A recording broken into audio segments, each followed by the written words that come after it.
السلام عليكم. اليوم جيت نشارك معكم هذا الكيك اللي كيبان في المنظر ديالو راقي وبمقادير اللي هما بساط. بالنسبه للمقادير كنحتاجو فيه 2 بيضات، قبيصه ديال الملح، واحد الساشي ديال فاني، وغنزيد عليهم 7 المعالق ديال السكر سنيده. بالنسبه للناس اللي ما كيبغوش الحلاوه بزاف في الكيك ممكن تنقصوا من السكر سنيده. صافي كنخلط مزيان حتى كيتخلط، عاد كنزيد عليهم 7 المعالق ديال الزيت، كنعاود كنخلط، وهنا غادي نزيد عليهم 7 المعالق ديال الحليب.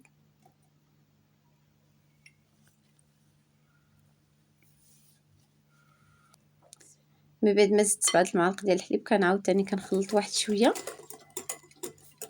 وهنا غادي نزيد عليهم 7 المعالق ديال الدقيق وجوج ساشيات ديال الخميره ديال الحلوى. صافي كنخلط حتى كيتخلط ليا مزيان هاد الدقيق مع الخميره مع الخليط ديال الكيك، وكيف ما كتشوفوا القوام ديالها كيجي خفيف. هنا غادي ناخذ شي واحد المول اللي سبق لي دهنته بالزبده ورشيتو بالدقيق كنخوي فيه الكيك، وغندخلوه للفران على درجه 150 درجه من التحت ومن الفوق، وخصنا نردو معاها البال لانها راه دغيا كطيب. هانتوما كيف ما كتشوفوا القوام ديالها راه ما كتجيش شي كيكه اللي كتكون عاليه، كتجيك بحال لاجينواس كتجي رطيطبه. وكنقلبوها في شي طبسيل مع حدا سخون، وكنسقيها بكاس الا ربع ديال الحليب، زدت فيه شويه الروح د الفاني. صافي كنبقى كنسقيها حتى كنكمل هذاك كاس الا ربع ديال الحليب.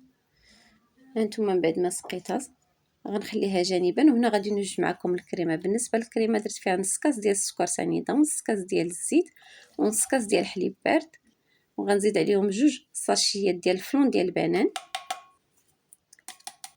وكنطربهم مزيان حتى كيعقد لي هاد الكريمه حتى كتولي بحال مايونيز حتى كتقال.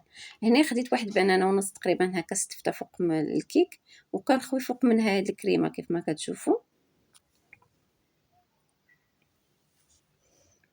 هنا التزيين كيبقى اختياري، انا خديت واحد دانين ديال الشوكولات ودرت هكا خطوطه بهذاك دانيت ديال الشوكولات، وكناخذ الحافه ديال الموس كندير بحال الشكل رخامي بحال ديال الملفي، وفي الجناب زينته بشويه ديال لي زاموندي فيلي. صدقوني هذا الكيك كيجي بارد وكيجي غزال في المذاق، وكيكه اللي كتوجد دغيا. كنتمنى تعجبكم وتجربوها. وبهكا وصلنا لنهايه الفيديو، نتلاقاو في فيديو جديد بالصحه والراحه.